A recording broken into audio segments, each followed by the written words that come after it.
Dobar dan, poštovane kolegice i kolege, srdačno vas pozdravljam. Evo nas na još jednim predavanjima iz kolegija Diofantove metorke i eliptičke krivulje. Nemam nekakvih tehničkih napomena za početak, pa ću onda odmah podijeliti skriptu. I tu negdje sam označio do kud smo došli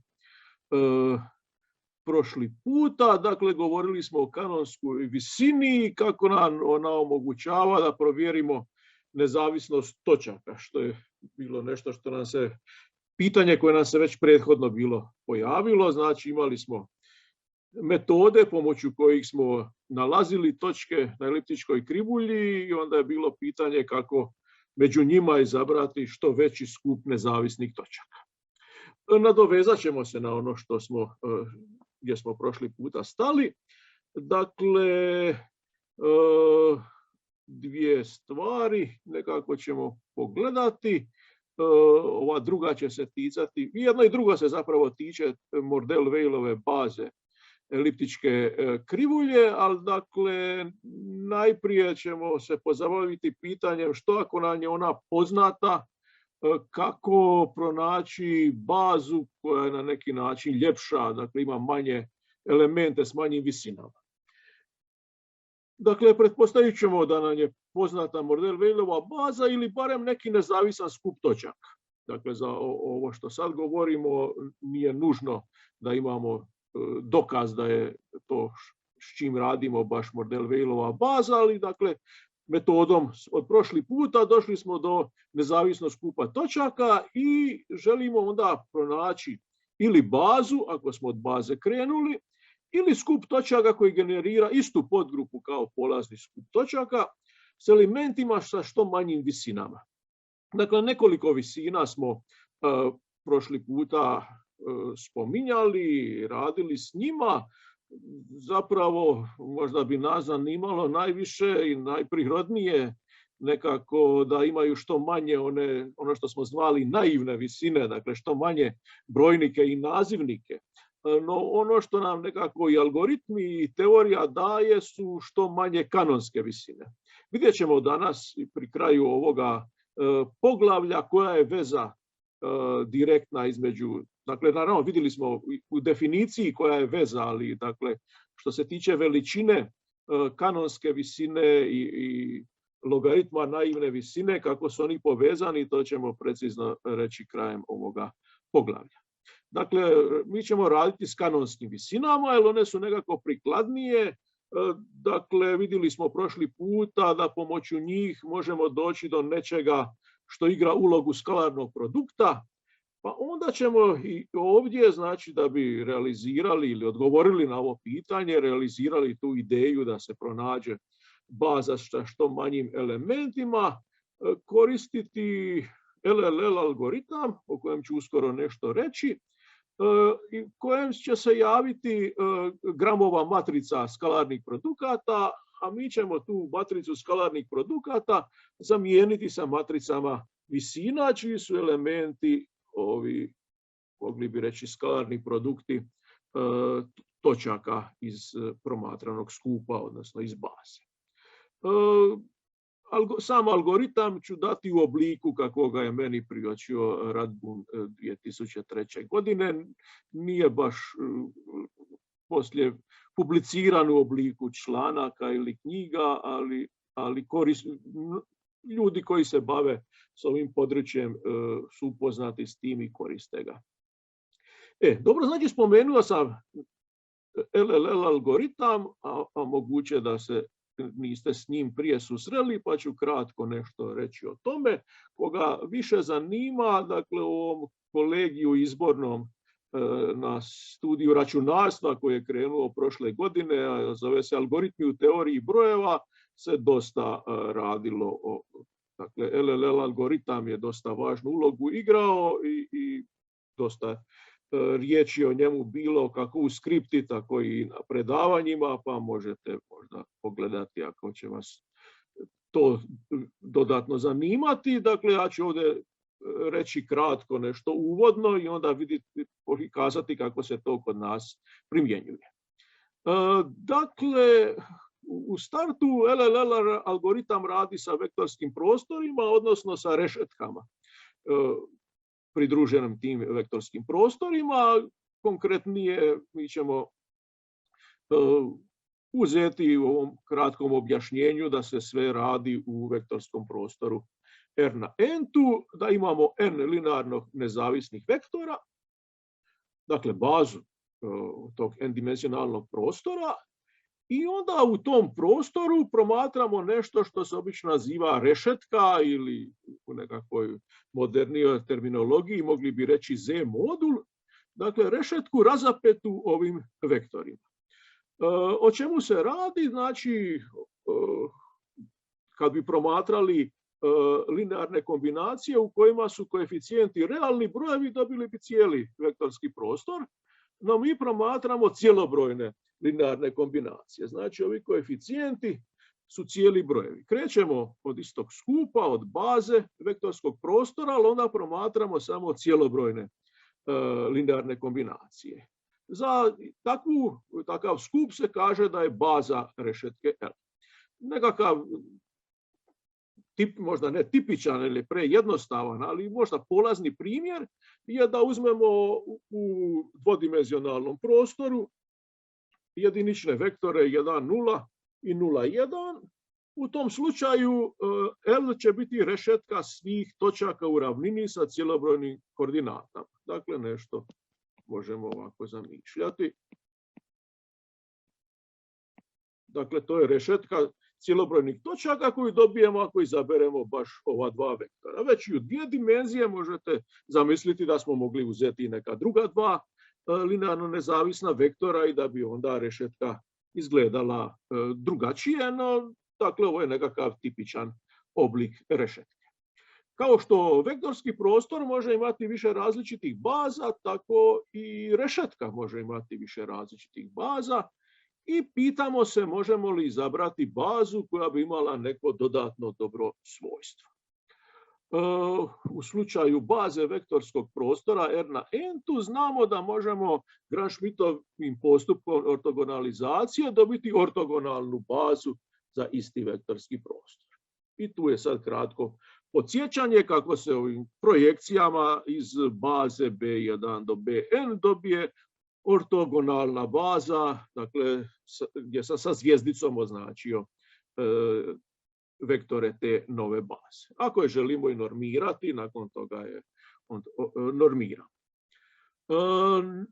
I sad je pitanje je li ta baza, svakako ortogonalna baza se čini baza koja bi imala neko dobro dodatno svojstvo, no je li ta baza ujedno i baza naše rešetke? Pa dosta je jasno da ne mora biti, jer ovi koeficijenti koji se tu javljaju su realni brojevi i ne moraju biti cijeli. Dakle, općenito rešetka ne mora imati ortogonalnu bazu. Dakle, u svakom slučaju ovaj postupak ne mora dati cijelobrojne koeficijente i ne mora biti dovoljno dobar za ovu našu svrhu. I onda je sad pitanje nekakvog kompromisa, dakle nekakve baze koja bi na neki način bila skoro ortogonalna, koja bi se u razumnom vremenu mogla pronaći, a koja bi možda imala i neko dodatno korisno dobro svojstvo. I ko vrlo dobra, ako ne i najbolji kompromis, nekako se pojavljuje LLL baza nazvana po svojim tvorcima, Arianu Lenstri, Henriku Lenstri i Laslu Lovasu. 1982. su oni uveli pojam takozvane LLL reducirane baze. Dakle, to je baza kod koje ovi koeficijenti iz Gram-Schmittovog postupka ortogonalizacije imaju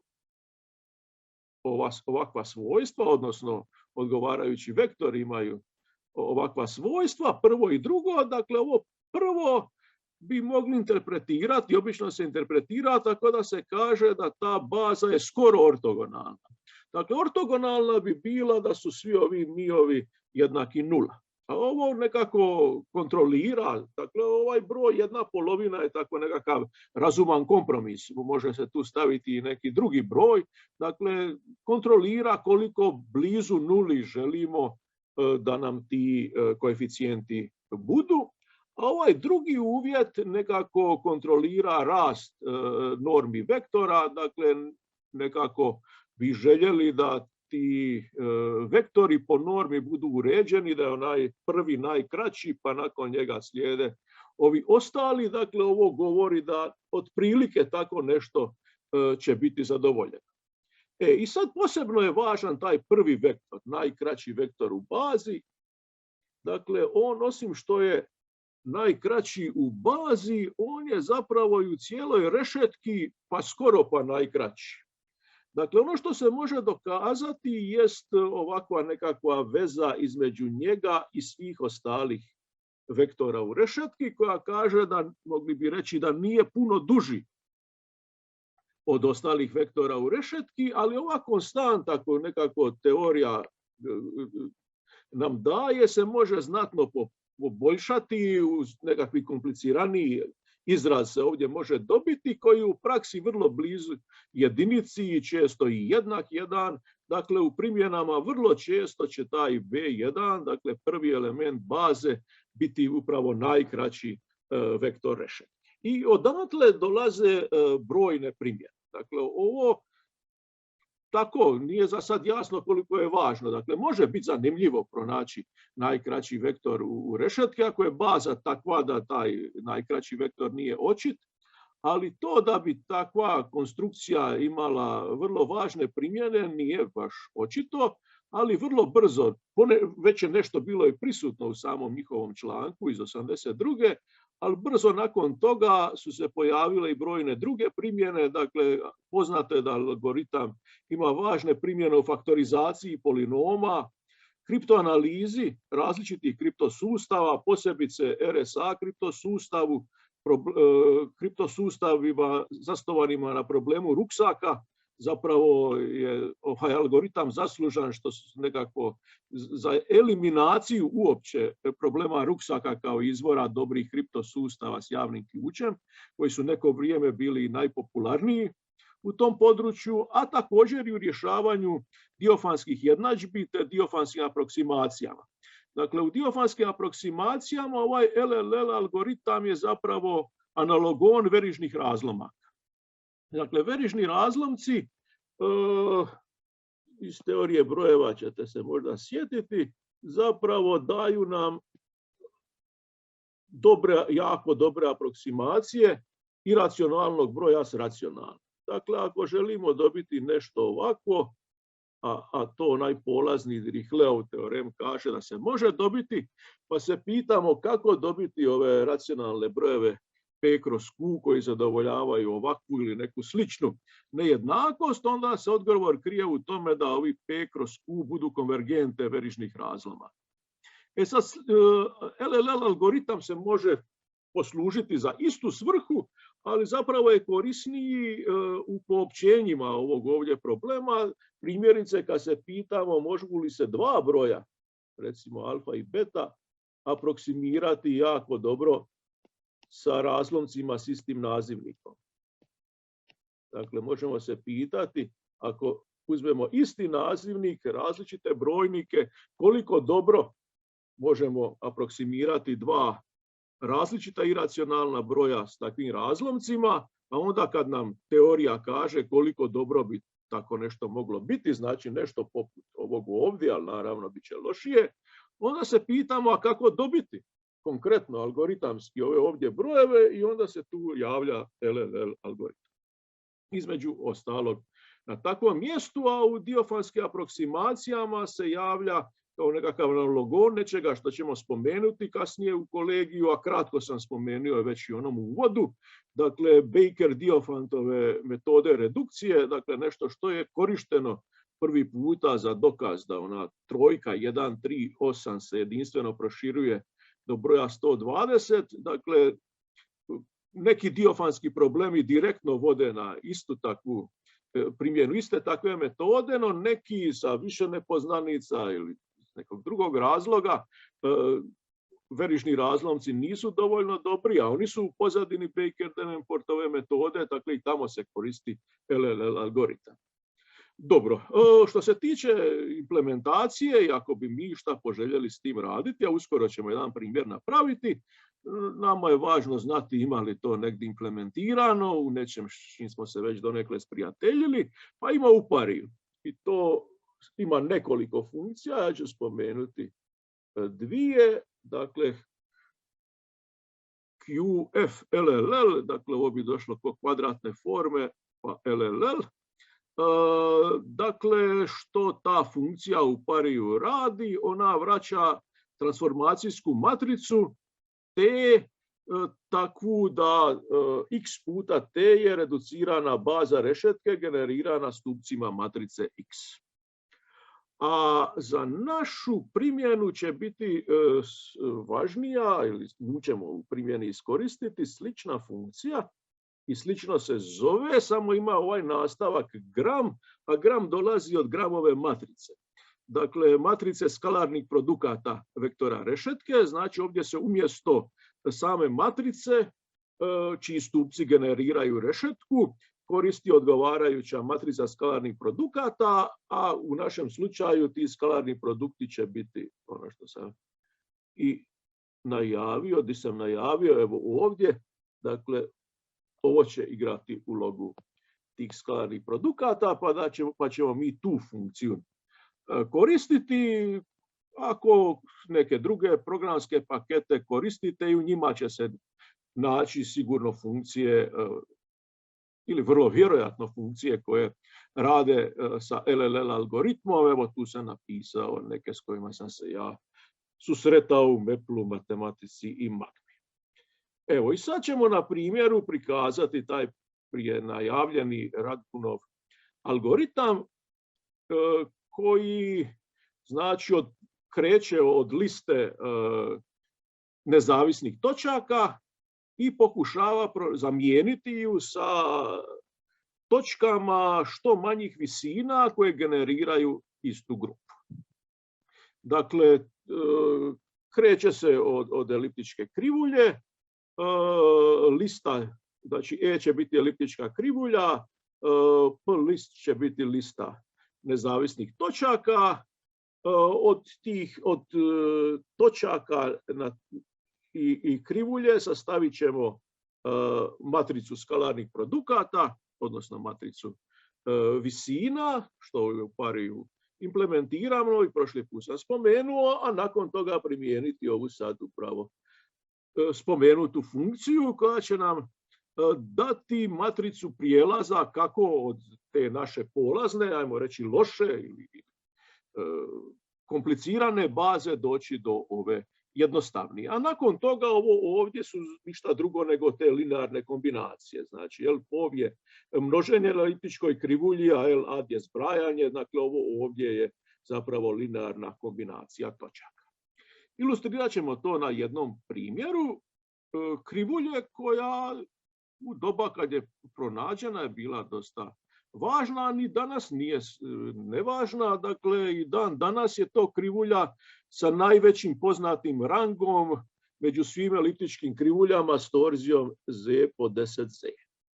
Dakle, možda pomalo iznenađujuće, prošlo je već 17 godina, a krivulja većeg ranga nije pronađena. Ako imamo na umu ono što sam govorio na prethodnim predavanjima, da ima neka heuristika koja kaže da su svi ti rangovi ograničeni, a ovi sa velikim torzijama ograničeni sa dosta malim brojevima, onda nije to sasvim ni čudno. Dakle, ovo što se teško mičemo i obaraju se neki rekordi dugo opstaju, možda daje nekakvu potvrdu toga da ta heuristika ima nešto u njoj.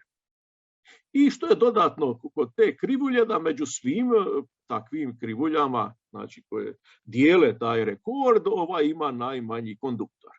To sam na početku govorio kod eliptičkih krivulja, da često se i najčešće se krivulje nekako urede kad treba listu krivulja napraviti s nekim svojstvom, tako da krenemo od najmanjeg konduktora pa dalje. Dobro, znači može se primijeniti program MW rank da bi se izračunao rang. Rang ispadne jednak 4 i taj program nam daje ove 4 nezavisne točke. P1, P2, P3 i P4. Dakle, ne izgledaju baš jednostavno.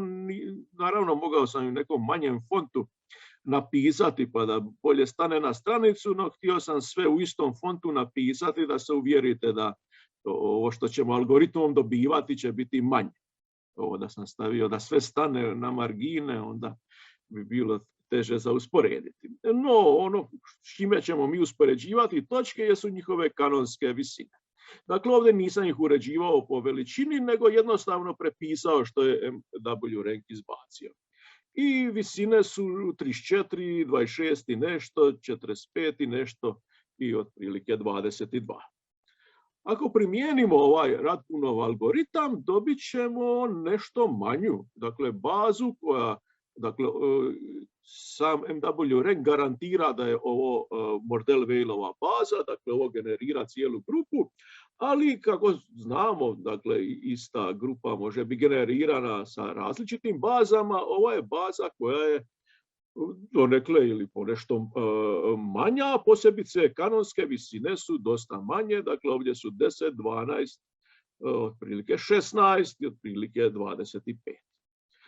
Algoritam nam daje transformacijsku matricu koju smo nazvali sa U.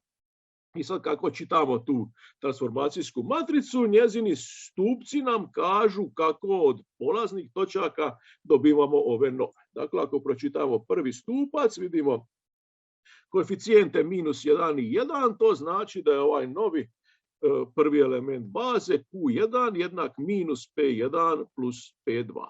I slično sad iz drugog stupca imamo -1, 1, 0, 1, što znači -P2 plus P2 plus P4 i tako za ova preostala dva stupca, odnosno preostale dvije točke. Prebacit ću se uskoro na pari da se uvjerite da stvarno ovo pari izbaci što smo tu napisali, no da dovršim primjer pa da se lakše vratim na pravo mjesto u skriptu kad završim s tim programom. Dakle, može li se ovo dodatno pojednostaviti? Sad, s čim bi mogli pojednostaviti? Pa posebice u slučaju kad nam krivulja ima veliku torzijsku grupu, a to je slučaj ovdje i to je slučaj kod mnogih onih krivulja iz tablica sa velikom torzijom i velikim rangom. Dakle, ovdje smo krenuli od toga da smo uzeli krivulju koja ima veliku torziju, dakle Z po 10Z, znači ima dosta torzijskih točaka i sad se možemo pitati mogu li nam one išta pomoći da pojednostavimo bazu. Sad dolazimo do onog razlikovanja naivne i kanonske visine. Dakle, one nam ne mogu promijeniti kanonsku visinu, to smo prošli put dokazali. Propozicija 2.5 je rekla da kad imate točku P na krivulji, dodate joj torzijsku točku, kanonska visina se ne mijenja. To sam rekao, to je kao nekakav analogon da torzijske točke po mnogo čemu igraju ulogu nul vektora u vektorskom prostoru. No, nemamo teorema, niti ima razloga da bi mislili da tako nešto vrijedi, da torzijske točke neće promijeniti naivnu visinu. I dakle, možemo se pitati, znači krenuvši od bilo koje od ovih točaka, recimo prve, i kad dodajemo sad svih tih 10 torzijskih elemenata, ništa se u bazi neće promijeniti, ništa se neće u kanonskim visinama promijeniti, ali možda će neka od tih 10 točaka biti jednostavnija, u smislu da će imati manje brojnik i nazivnik, manju naivnu visinu. Posebice možda će neka od njih biti cijelobrojna, jer vidimo da ova treća je već cijelobrojna, pa bi se možda mogli ponadati da bi neke od ostalih mogle biti cijelobrojne i stvarno, dakle, ta jednostavna ideja neće puno pomoći oko R4, malo se smanjio i brojnik i nazivnik, ali ove prve dva elementa baze su postali cijelobrojni. I ovo je najviše što ovom idejom možemo postići, znači krenuvši od ove polazne baze koju nam je program izbacio. Moguće da će u nekoj idućoj varijanti programa je ovo biti uključeno, pa onda će ovaj dio ostati suvišan. No, evo, trenutno je takvo stanje i već neko vrijeme MVRang tako radi, znači ima potrebe da se primijene i ova dva koraka i baza pojednostavi. Sad sam ja najavio da bi probao nešto od ovog prikazati u Pariju, pa ajmo vidjeti. Ja obično se ovako spojim u Pari. Otkud bi ja to iskopirao? Ajde da vidimo. Primjer je 2.11, imam negdje spremljeno. Dakle, to je verzija jedna, nije baš sasvim identična, vidim da sam nešto sitno promijenio, ali ništa bitno, znači ovog Randalovog programa kojeg pozivam kao podprogram za podatke koje sam vam naveo, znači za krivulju s kojom radimo i onu polaznu listu točaka dobivenu iz MWRang. Ovdje ću sad to iskopirati i nadam se, evo da ćete vi to vidjeti. Znači ovaj ovdje dio je više manje iskopiran onaj program koji ste vidjeli i u skripti. Dodano je nekoliko tako tehničkih dodataka da ako ovaj ulaz nije zadovoljavajući da javi grešku i ništa drugo bitno. I sad pozivamo to za onu eliptičku krivulju s kojom mi radimo i koju treba inicializirati i listu od 4 točke koju nam je dao Kremonin program. I što još jedino na kraju je još dodano da te 4 točke koje dobijemo sortiramo po veličini, znači s obzirom na kanonsku visinu. Dakle, poredamo ih po kanonskim visinama. I evo, ovo što ovdje možete vidjeti je jednodimenzionalni zapis one 4x4 matrice U. Dakle, ovo sad točka za redosnom su odvojeni redci. Dakle, ovo je prvi redak, drugi, treći i četvrti redak. Dakle, ovo je zapis 4x4 matrice i ovo su one 4 točke koje smo dobili u onoj prvoj fazi algoritma, dakle prije primjene torzijskih točaka. Dakle, ovo je što radi taj LLL algoritam u našem slučaju. Dobro, sad bih se vratio natrag na skriptu u okviru ovoga poglavlja. Još ćemo nešto reći o Mordell-Weilovoj bazi. Dakle, u ovom kratkom dijelu što smo danas radili smo nekako kretali od toga da nam je od nekud poznata ili da nam možda nije važno što ne generira cijelu grupu, nek imamo nekakav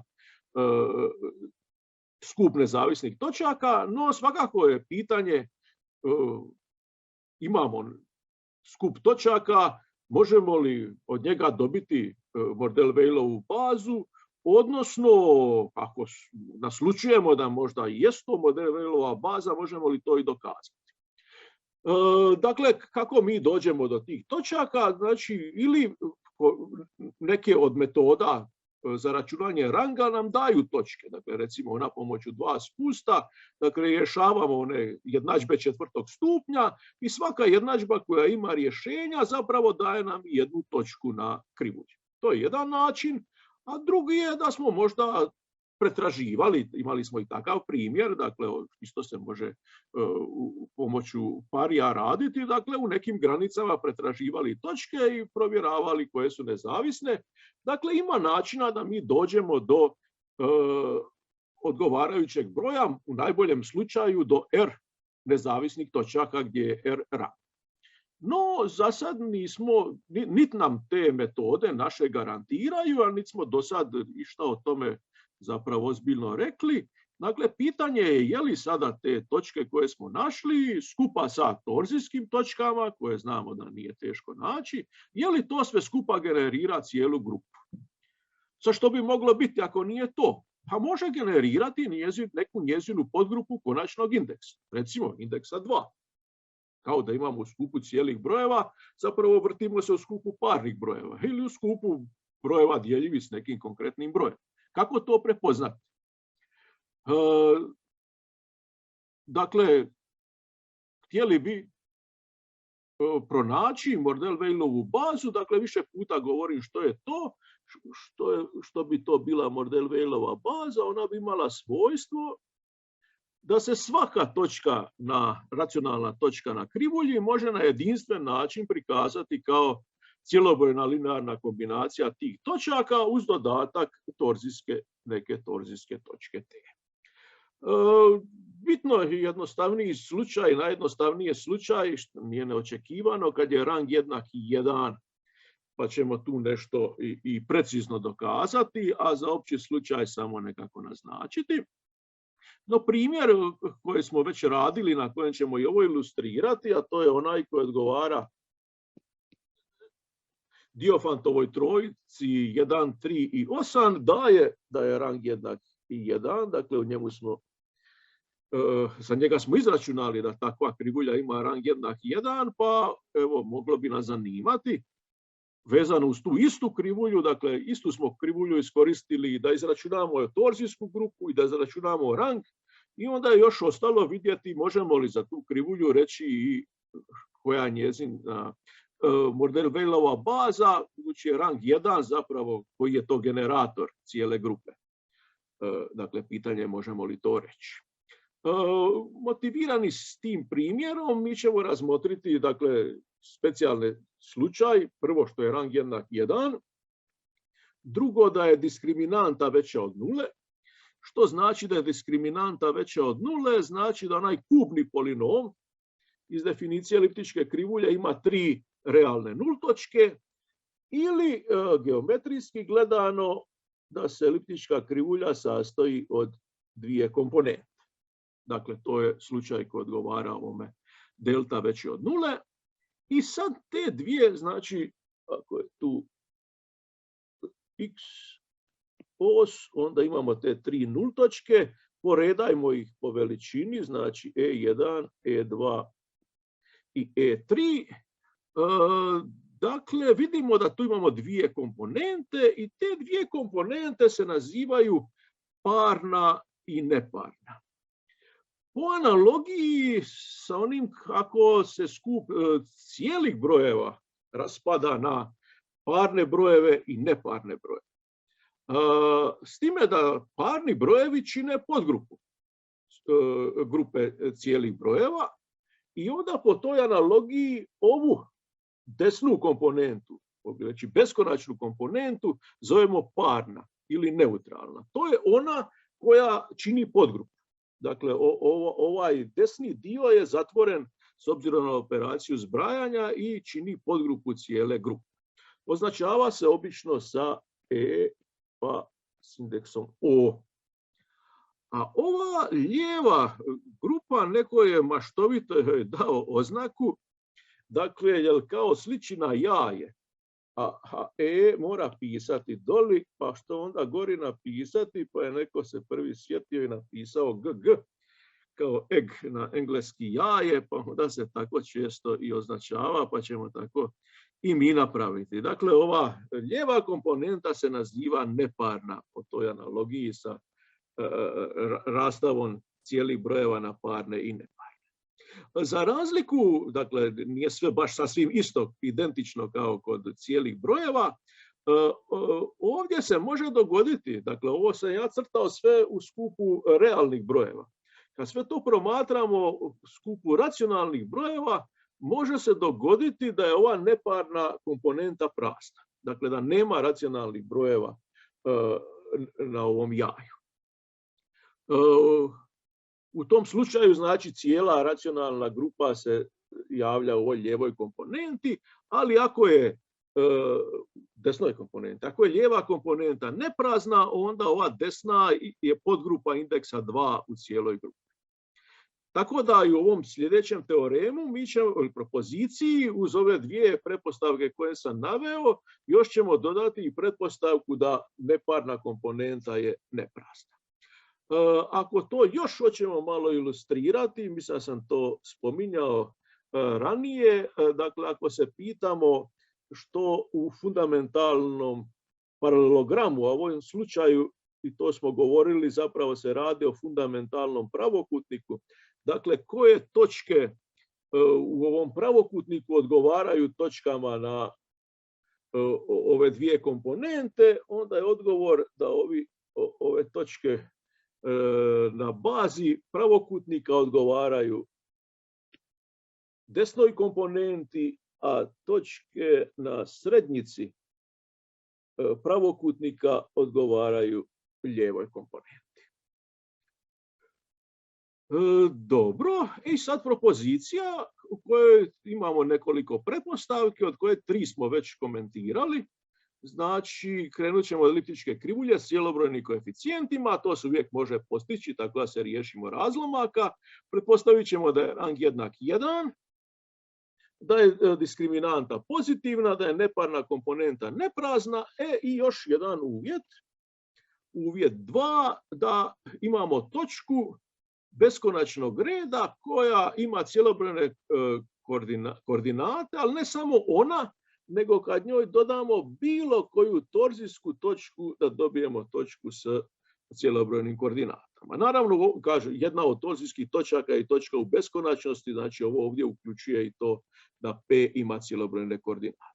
Ajmo dokazati, a onda ćemo to primijeniti na onaj naš slučaj 1, 3 i 8. Dakle, neka je Q ono što se naziva slobodni generator, znači generator cijele grupe. U tom slučaju P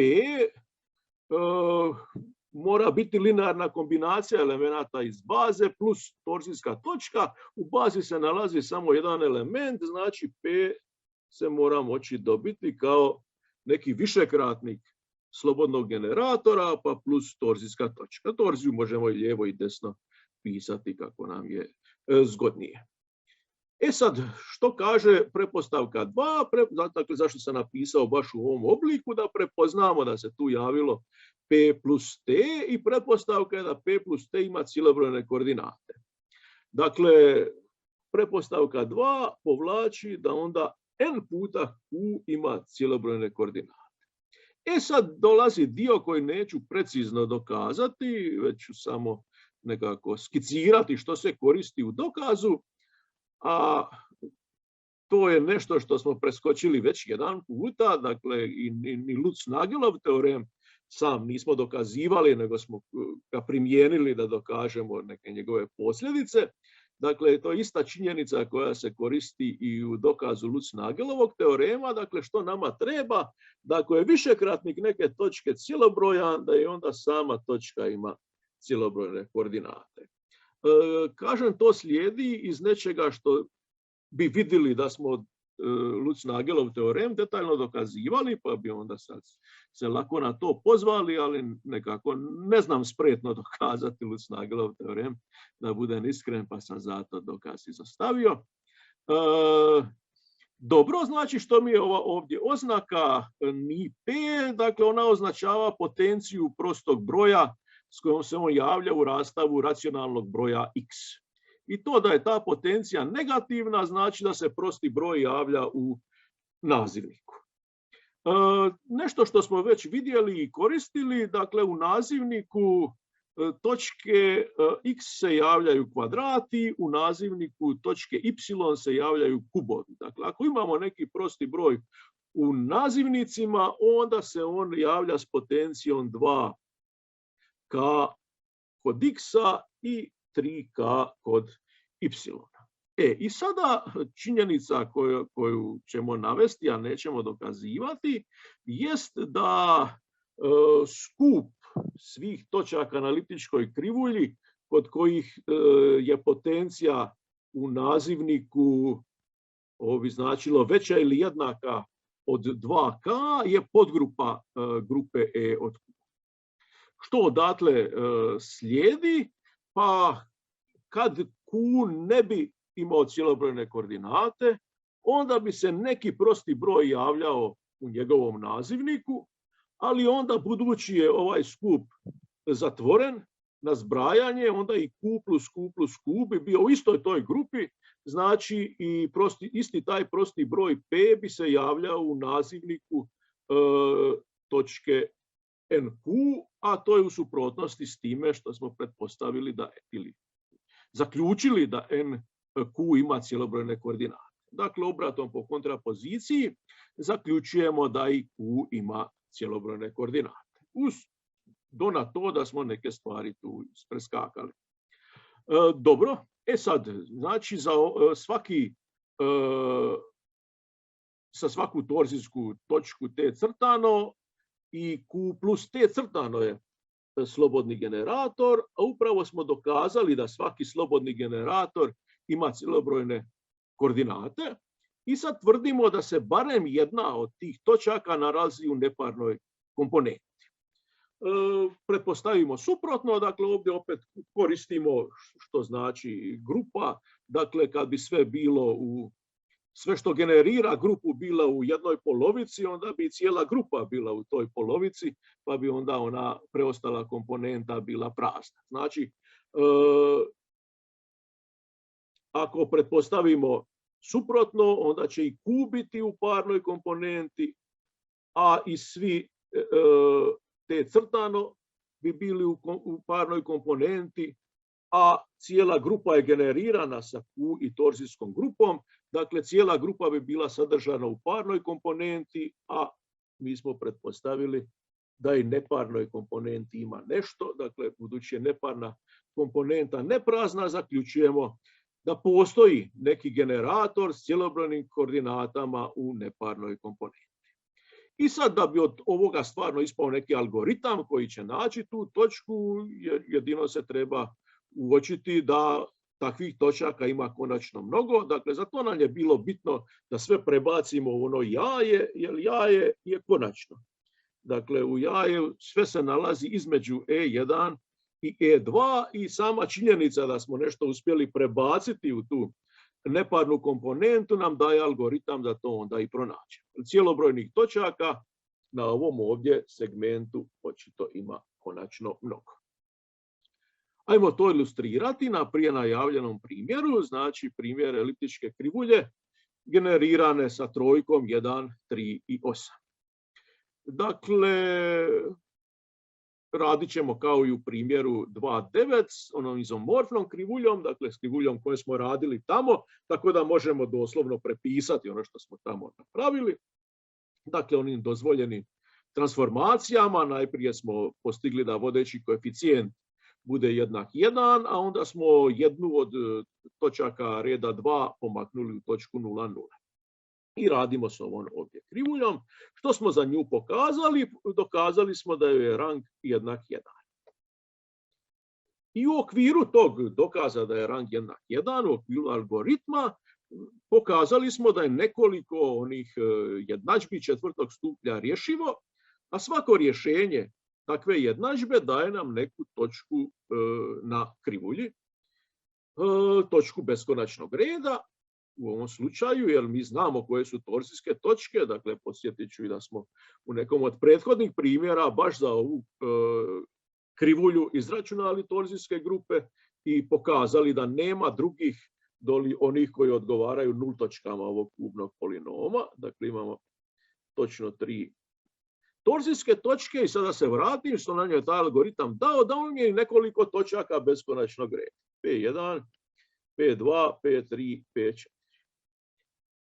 I sad se pitamo je li neka od njih, ili možda sve od njih, jesu li to slobodni generatori naše grupe. Dakle, možemo li neki od njih uzeti za generator cijele grupe, a ako ne možemo, možemo li ga onda zamijeniti s nečim što će onda generirati cijelu grupu. Dakle, što bi se možda moglo dogoditi? Moglo bi se možda dogoditi da je neka od ovih točaka 2 puta neka točka ili 2 puta neka točka plus torzijska točka. To u principu dok nešto malo se ne udubimo ili nešto ne provjerimo, dokažemo, nije jasno, može se dogoditi i ne mora, ali dakle, ajmo vidjeti. Pokazat će se da zapravo sve su ovo generatori. Uzmimo recimo prvu točku po redu, točku P1 i sad što moramo za nju provjeriti, dakle vidimo da ima cijelobrojne koordinate, moramo provjeriti kad joj dodamo bilo koju od ovih torzijskih točaka, da ćemo i dalje dobiti točku s cijelobrojnim koordinatama. Pa to se lako provjeri i zapravo dodavanje ovih točaka T1, T2, T3 samo prebaci P1 u neku od ove preostalih točaka sa liste. Možda samo sa promijenjenim predznakom. sve ove točke koje sam napisao imaju cjelobrojne koordinate, dakle zadovoljeni su svi uvjeti propozicije 2.6. I što onda ona kaže?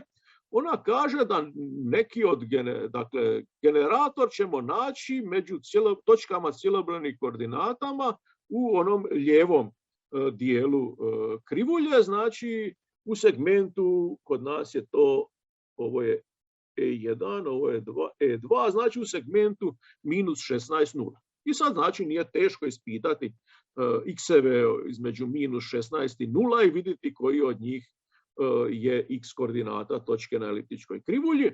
Na rubovima se nalaze naravno torzijske točke T1 i T2, a unutar segmenta dobijemo točke s prvom koordinatom minus 10, to su plus minus P1, i s prvom koordinatom minus 2, to su plus minus P2. Dakle, propozicija garantira da koji god od ove 4 točke uzmemo, to će biti slobodni generator. Dakle, primjerice, P1 je jedan slobodni generator grupe E. Sve ostale generatore dobijemo tako da dodamo torzijske točke i promijenimo preznak. Dakle, sve skupa imamo 8 mogućnosti i to su upravo plus minus ove 4 točke od kojih smo krenuli. Dakle, to je bilo sve sa ovom ovdje jednadžbom. Nas, nekako imajući na umu da se bavimo Diofantovim M-torkama, posebice trojkama, bi možda više zanimalo da napišemo koji su generatori ove polazne krivulje, pa to sad lako dobijemo. Dakle, moramo se sjetiti koje smo transformacije radili. Dakle, treba podijeliti sa 24, to je onaj vodeći koeficijent, znači to je ona prva transformacija, da smo množili sa 24 da se riješimo vodećeg koeficijenta i onda smo još jednu od ovih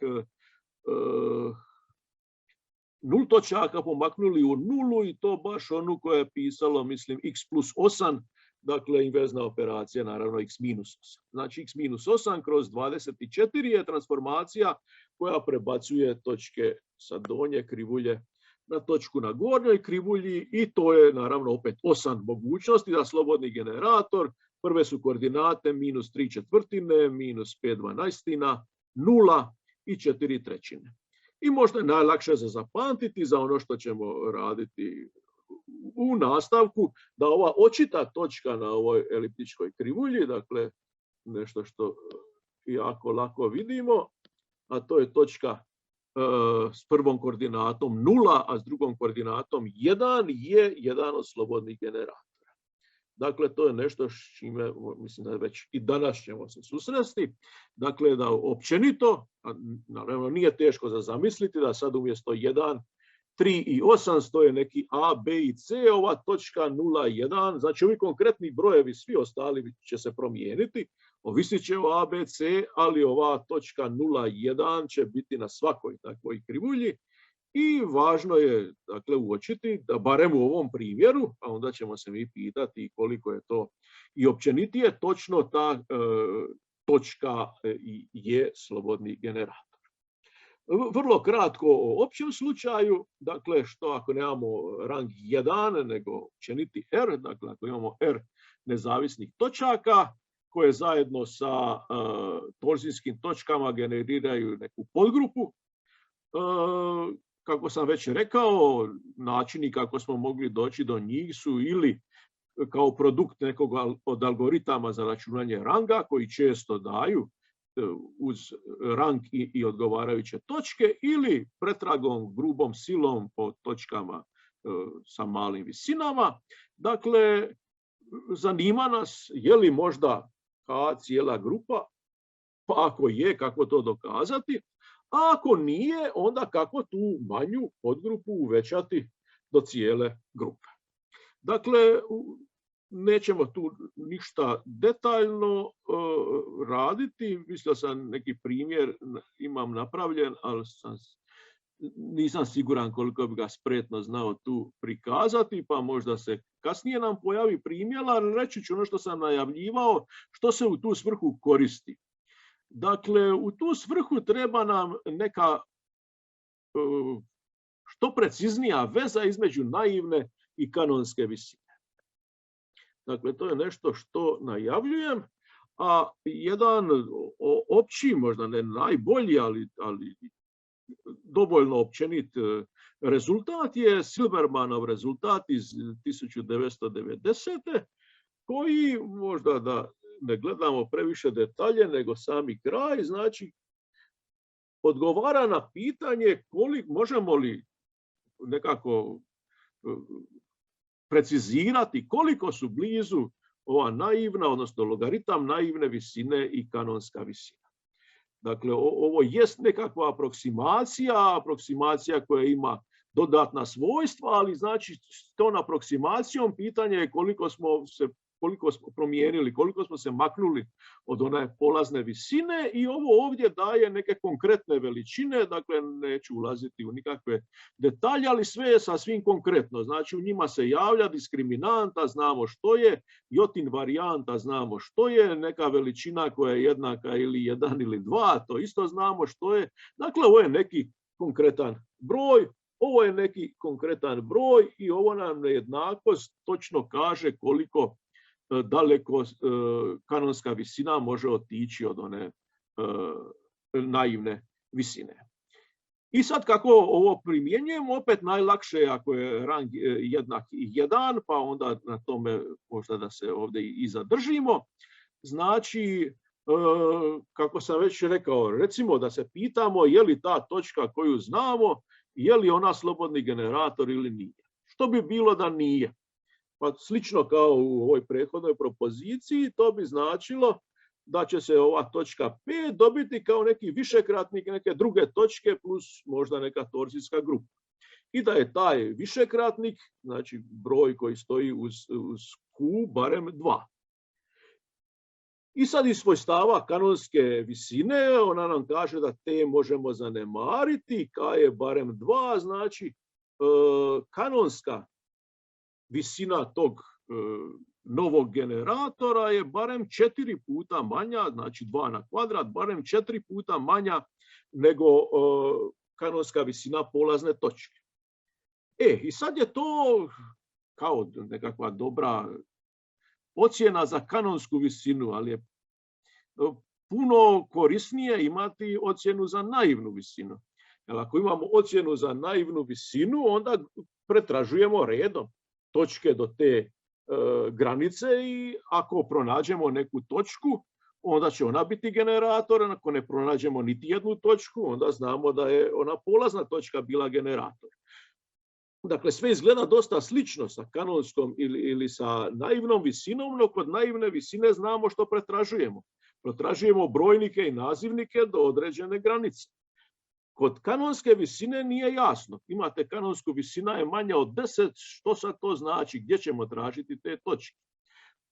Ovo ovdje ćemo reći, dobro, ako je kanonska manja od 10, onda je naivna manja možda od 13. I reći će vam točno gdje te točke treba tražiti. Dakle, u slučaju većeg ranga slično se rezonira i zapravo nam ova ovdje nejednakost omogućuje da dođemo do generatora. Odnosno, ustanovimo da je možda i polazna točka bila generator ako u ovoj zadnjoj granici ne pronađemo niti jednu dodatnu točku.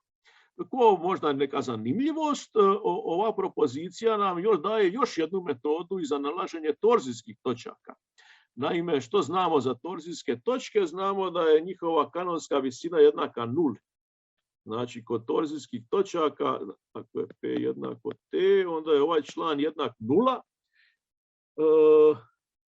I onda nam ova ovdje, što bi to bila lijeva polovica ove nejednakosti, kaže da je nejednakost za naivnu visinu torzijske točke. Naivna visina torzijske točke je ograničena sa minus ovaj broj na lijevoj strani, dakle sa ovim konkretnim brojem. Dakle, ona nam kaže da torzijske točke sve imaju naivnu visinu manju od konkretnog broja, čak često i ne prevelikog, i onda pretražujući točke sa brojnicima i nazivnicima u tom rasponu možemo naći sve torzijske točke. Dobro, na ovaj način smo završili ovu drugu veliku cjelinu i sad ćemo započeti danas sa trećom cjelinom. Zapravo sve što ćemo do kraja raditi bi se moglo podvesti pod ovo poglavlje, ali zbog preglednosti ja ću to poglavlje rastaviti na nekoliko, ili ovaj dio od sada pa do kraja rastaviti na nekoliko manjih poglavlja, ali dakle od sada pa nadalje govorimo, i do sada smo to spominjali, ali sada prvenstveno govorimo o eliptičkim krivuljama induciranim Diofantovim trojkama. Dakle, u onom uvodnom poglavlju govorili smo o Diofantovim M-torkama, sa malim pogledom prema eliptičkim krivuljama. U drugom poglavlju govorili smo općenito o eliptičkim krivuljama nad poljem racionalnih brojeva, a često primjeri kojima smo nešto ilustrirali su bili povezani sa Diofantovim trojkama. Sad to direktnije povezujemo i dakle prvenstveno govorimo o eliptičkim krivuljama povezanim s Diofantovim trojkama. Dobro, dakle danas ćemo s time započeti. Neka je ABC racionalna Diofantova trojka. To znači da je produkt bilo koja dva uvećan za 1 jednak kvadratu. Te brojeve čiji se ovdje kvadrati javljaju ćemo označavati obično sa R, S i T. Znači ovo će nam biti standardne oznake. AB plus 1 je R na kvadrat, AC plus 1 je S na kvadrat, BC plus 1 je T na kvadrat. Dobro, i sad jedno od prvih pitanja je kako ovu trojku proširiti do četvorke. Drugim riječima želimo naći broj, prije smo ga označavali sa D, sad da dođemo što brže do eliptičkih krivulja, označimo ga sa X, takav da ax plus 1 bude kvadrat, bx plus 1 bude kvadrat i cx plus 1 bude kvadrat racionalnog broja. Ako pomnožimo ova tri uvjeta, dobit ćemo uvjet da je produkt jednak kvadratu. Taj kvadrat označimo sa y na kvadrat i evo ga, dobili smo jednadžbu eliptičke krivulje uz standardne oznake, dakle da su nepoznanice x i y. Odmah treba naglasiti da ova dva problema nisu ekvivalentna. Znači, ako imate tri broja koji su kvadrati, onda je njihov produkt kvadrat, ali obrat ne mora vrijediti. Dakle, produkt tri broja može biti kvadrat, a da pojedini faktori ne budu kvadrati. Znači, to je nešto što bismo ubrzo trebali dati odgovor na to. Odgovor je lako za reći, ali nije sasvim lako za precizno dokazati, pa sad najavljujem da je to nešto što vam uskoro trebam reći. Prije toga, dakle, možda nisam pročitao podnaslov. Podnaslov je istaknute točke i regularne M-torke. Dakle, o čemu se radi? Dakle, uočit ćemo na ovoj eliptičkoj krivulji, koja će nam biti glavni predmet proučavanja, neke istaknute točke.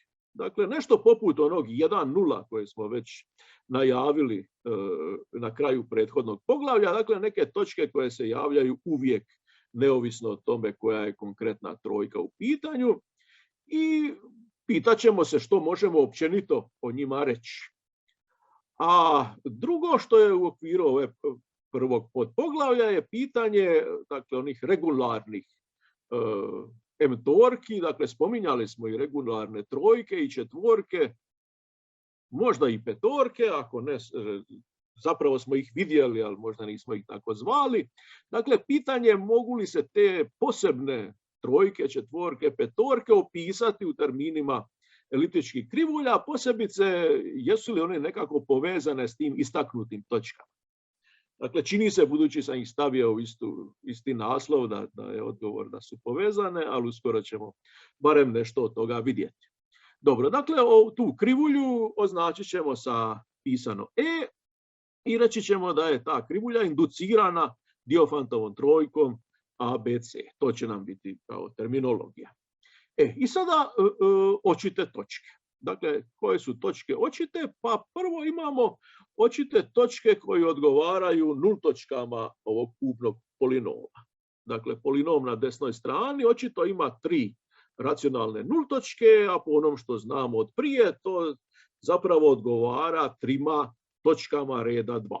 Dakle, koje su to točke? Znači, kad će prvi faktor biti jednak 0, ako je x jednako minus 1 kroz a, drugi ako je x jednako minus 1 kroz b i treći minus 1 kroz c. Dakle, imamo 3 očite racionalne točke reda 2 i to su ove a, b i c.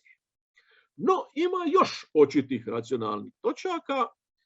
S jednom smo se susreli i to je točka 0,1. Povjerimo se ponovo, dakle, kad u jednadžbu vrstimo x jednako 0, na desnoj strani piše 1 puta 1 puta 1 i to je 1 na kvadrat. Dakle, točka 1,0 je očito na ovoj krivulji.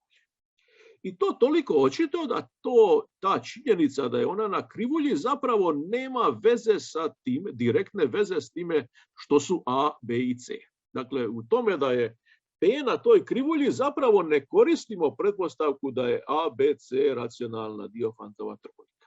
Što god bili a, b i c, kad uvrstite nulu, rezultat će biti 1. No, ima još jedna dodatna točka na svakoj takvoj krivulji, ali njezina egzistencija je direktno povezana s pretpostavkom da ovi a, b i c čine Diofantovu trojku. Naime, to je točka s prvom koordinatom jednakom 1 kroz ABC. Sad, je li ona očita?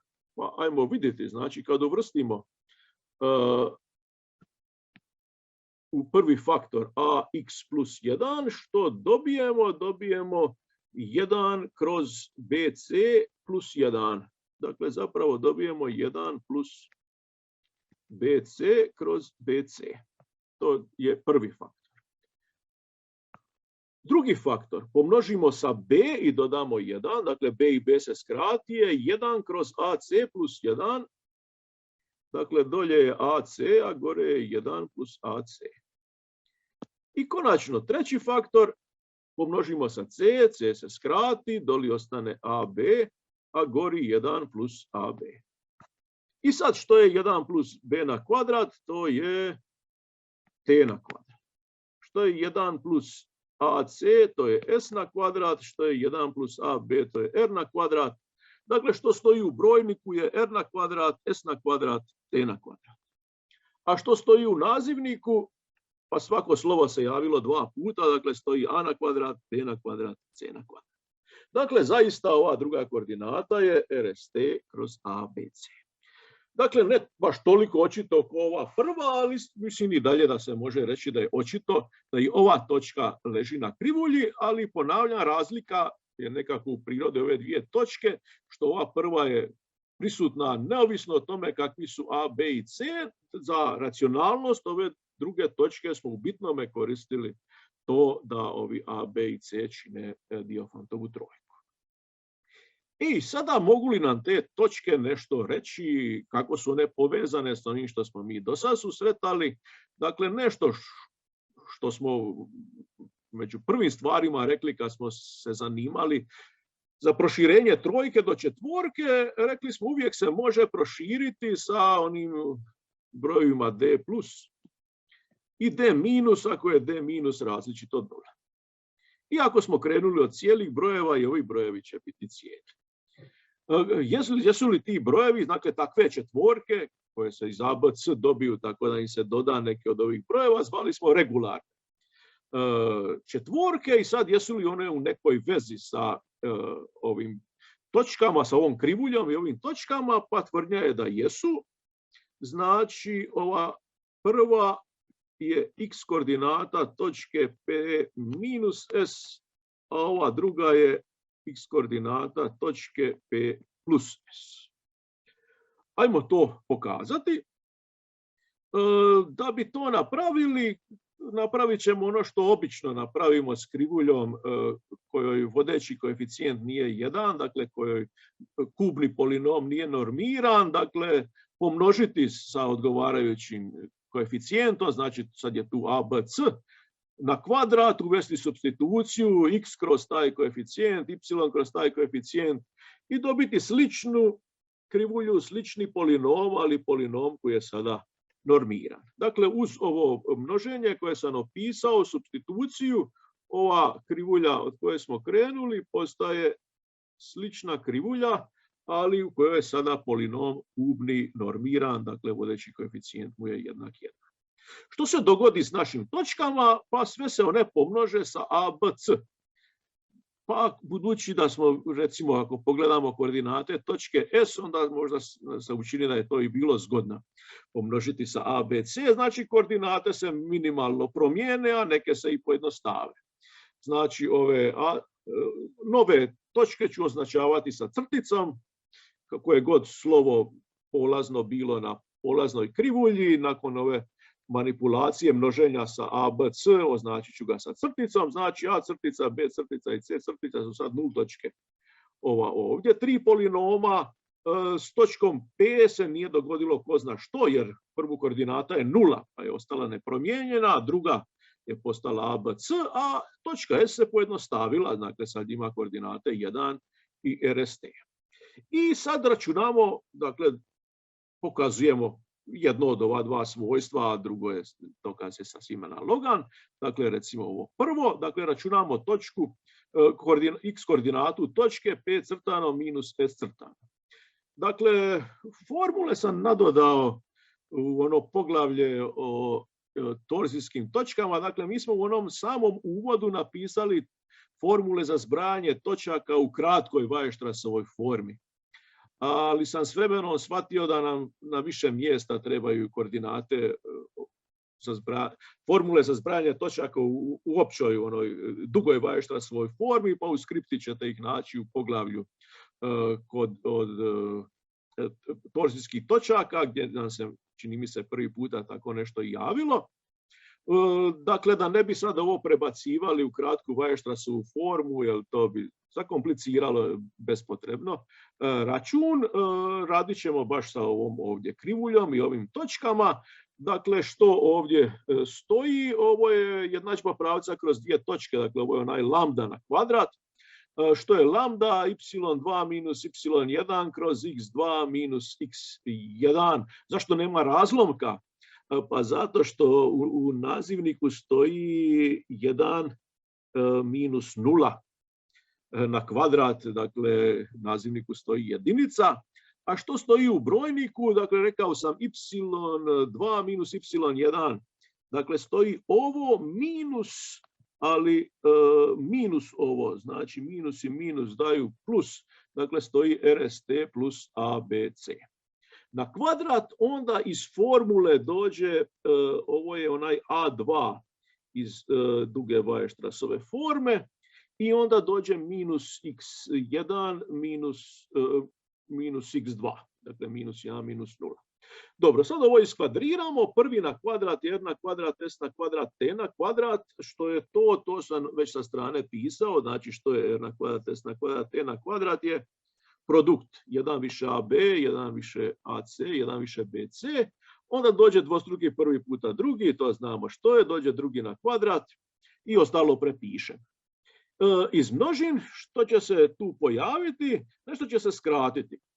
Dakle, skratit će se, pojavit će se plus 1 koji će se skratiti sa minus 1 i pojavit će se AB više AC više BC, što će se skratiti i s ovim ovdje. Ono što ostane iz svega će se moći izlučiti AB i kad se izluči AB ostaće točno D+. Dakle, ovo je sve smo radili sa krivuljom E crtano. Kako iz E crtano se vratimo na E, tako da podijelimo sa ABC. Znači, nakon dijeljenja sa ABC ostane D+, što sam bio i najavio. Evo ga, dakle, kažem sasvim analogno se provjeri za D-. Kad kažem analogno, zapravo na ovom mjestu stoji minus umjesto plusa i onda se i na ovom mjestu pojavi minus umjesto plusa, znači stvarno analogno. Možda ima neka i prikladnija riječ za takvu minimalnu izmjenu. Dobro. Znači imamo A, B, C, imamo P i S. O prirodni A, B i C rekli smo odmah sve, dakle to su točke reda 2. Nema nikakve dvojbe, njihova druga koordinata je 0, to su točke reda 2. Ali sad što je sa P i S? Dakle, pitanje je jesu li konačnog ili beskonačnog reda, jesu li zavisne ili nezavisne. Pa to će ovisiti o konkretnoj krivulji. Mogli bi reći da bez nekakvog, ako se nešto dodatno ne potrudimo, ako izaberemo, da tako kažemo, slučajnu trojku, one će biti nezavisne točke beskonačnog reda. Jer samo po sebi nema razloga zašto bi bile zavisne i nema razloga zašto imali konačni red. Da bi nešto od toga dobili, treba ćemo se potruditi. I vidjet ćemo danas, idući puta, a onda i u nastavcima, ali posebice idući puta, bit će vrlo važno pitanje koji red, može li primjerice točka S biti konačnog reda i kojeg reda bi mogla biti. Sasvim konkretno, može li biti reda 3. Dakle, to pitanje može li S biti reda 3 je u uskoj vezi sa pitanjem kako dobiti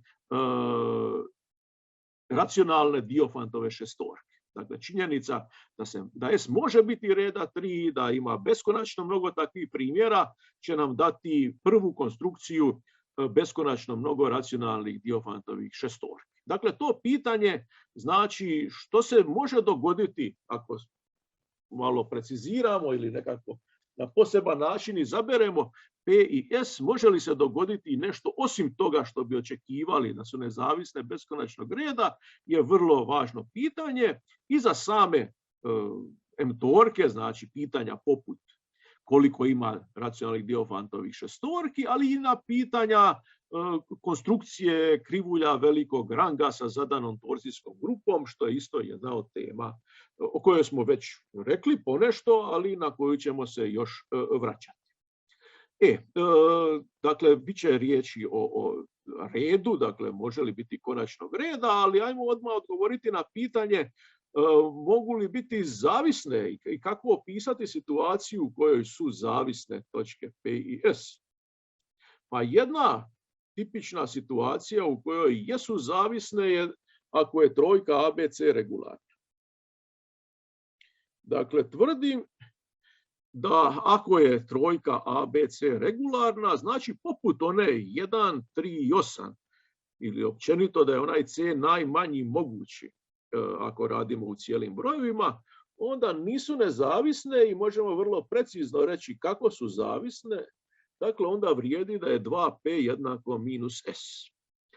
Da nešto takvo bi se moglo dogoditi, sugerira nam primjer koji smo se i danas prisjetili, a to je da je rang krivulje generirane sa 1, 3 i 8 jednak 1. A kad bi P i S na toj krivulji bile beskonačnog reda i nezavisne, onda bi rang bio barem 2. A nisu konačnog reda, jer i danas smo se prisjetili da nema na toj krivulji drugih torzijskih točaka osim onih ABC, znači mora biti da su barem na toj konkretnoj krivulji zavisne, a kažem nije teško vidjeti i sad ćemo se mi u to i uvjeriti da općenito na regularnoj krivulji vrijedi da je 2P jednako minus S. Dakle, vidjeli smo već da ona regularnost četvorki je povezana sa ovim točkama, a evo sad vidimo da i regularnost trojke se može opisati pomoću ovih istaknutih točaka. Dakle, ajmo se podsjetiti što smo već pokazali kad smo govorili o regularnim trojkama. Dakle, pokazali smo da, što je kod njih specifično, da kad se promatraju ona dva moguća proširenja D plus i D minus, da jedno od njih, ono manje znači D minus, je jednak 0. Dakle, to je razlog što 1, 3 i 8 se proširuje samo sa 120, samo sa D plus, jer ovo je drugo moguće proširenje je 0. Ali znači taj 0, kojeg znamo od prije, je, sad smo vidjeli, x koordinata točke P plus S. Ali što je P? P je također točka s prvom koordinatom jednakom 0. Dakle, mi imamo dvije točke, P i P plus S, koje imaju istu prvu koordinatu.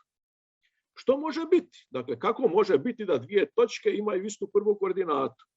Pa ili su jednake ili su suprotne.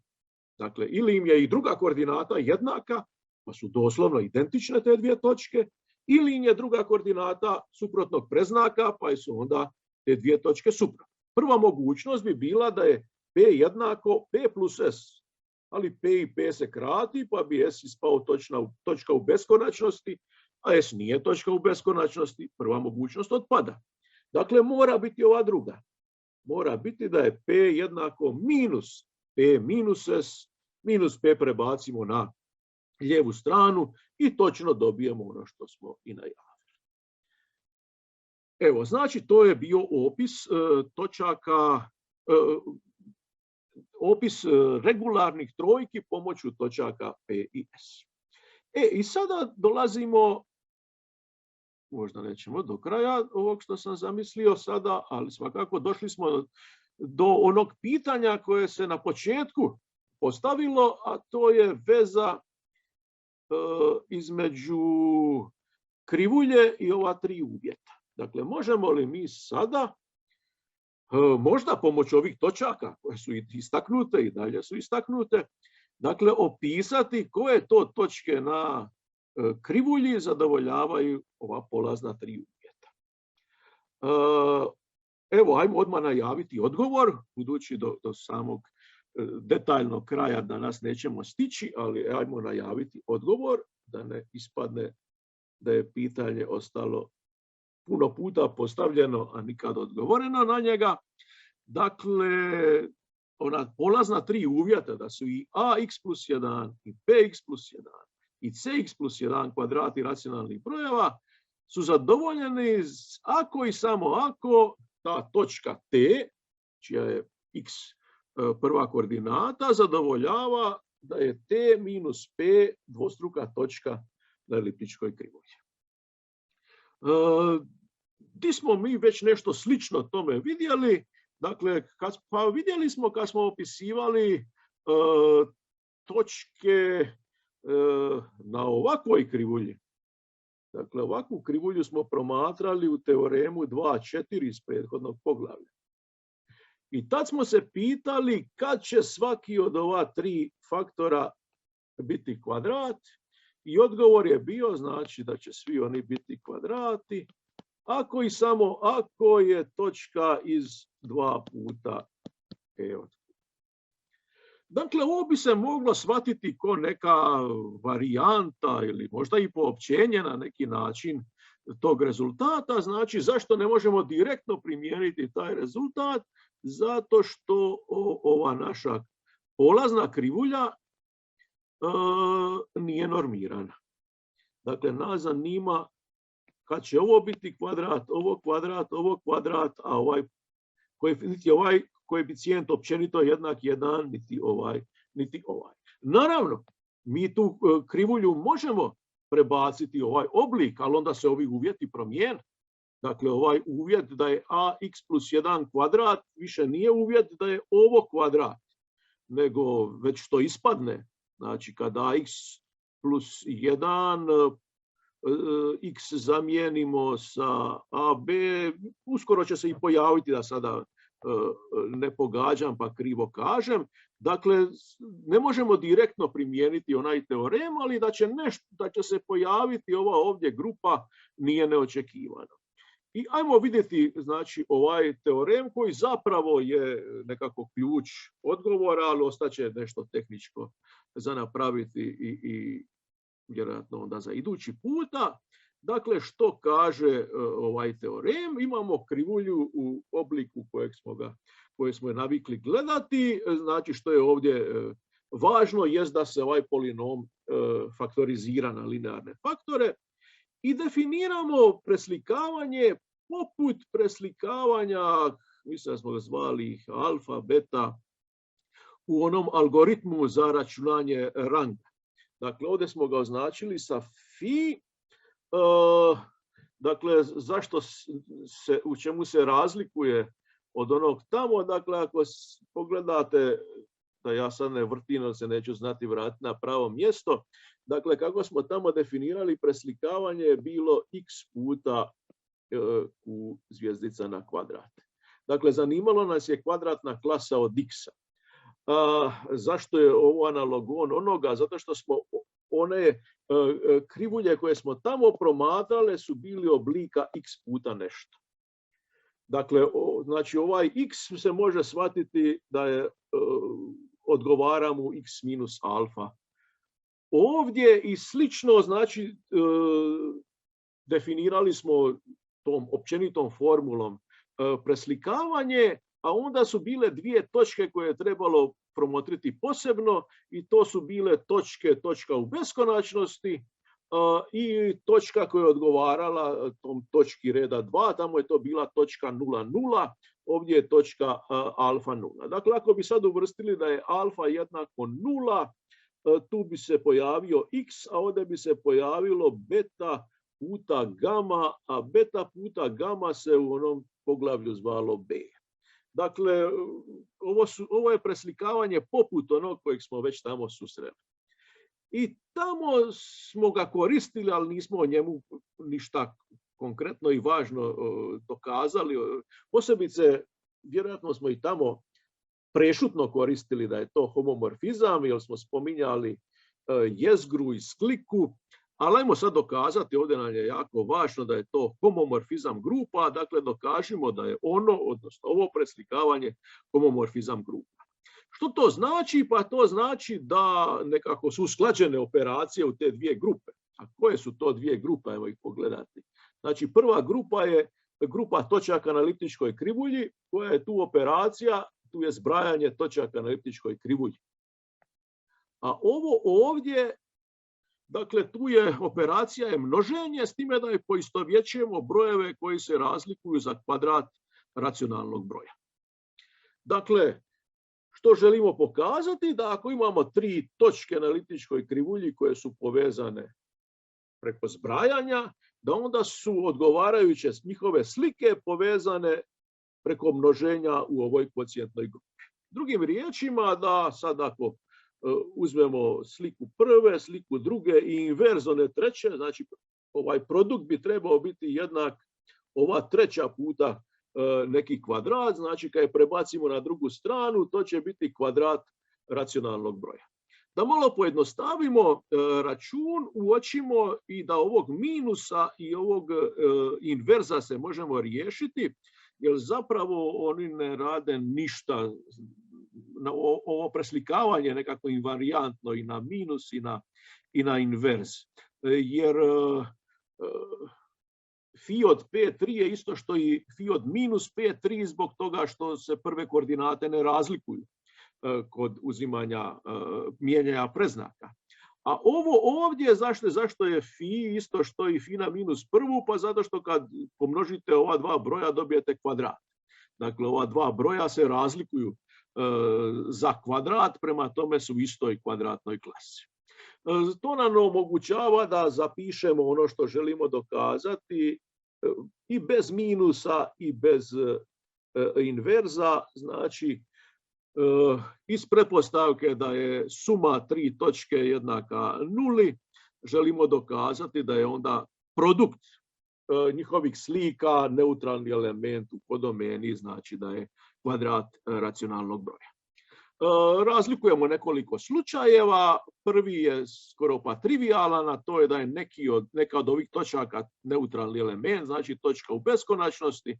Dakle, taj slučaj možda da ne čitam, vidjet ćete da je vrlo lak. I ostaju sad dva slučaja. Ja sam ih nekakvim redoslijedom napisao, kako čini mi se je prirodno ako smo krenuli da razmotrimo ovaj prvi izuzetak, onda gledamo drugi izuzetak, pa općenito. Ali što se tiče težine, zapravo je nije ništa tu jako teško, ali ovaj je nešto, ima više pisanja nego onaj zadnji opći. No dobro, znači pogledajmo ovako ili onako, u nekom trenutku treba pogledati i ovaj slučaj. Da je jedna od točaka ona točka drugog reda alfa 0. Ako je ona takva, onda P2 i P3 nisu, jer kad bi još neka točka bila jednaka njoj, budući je ovo točka reda 2, onda bi ona preostala bila neutralni element, a taj slučaj smo već obradili i izbacili. Sad, geometrijski, što znači da je zbroj točaka jednak točki u beskonačnosti, to smo govorili kod definicije operacije zbrajanja, to točno znači da ove točke leže na jednom pravcu. Pa jednadžbu tog pravca zapišimo kako je običajno. y jednako kx plus l. I ono što smo radili više puta i radit ćemo još puno puta, promotrimo sada polinom koji se dobije tako da se iz onog kubnog polinoma oduzme kvadrat ovog linearnog polinoma. Dakle, zašto to gledamo? Zato što ovo ovdje je po jednadžbi krivulje jednako y na kvadrat, ali i ovo ovdje po jednadžbi pravca je jednako y na kvadrat.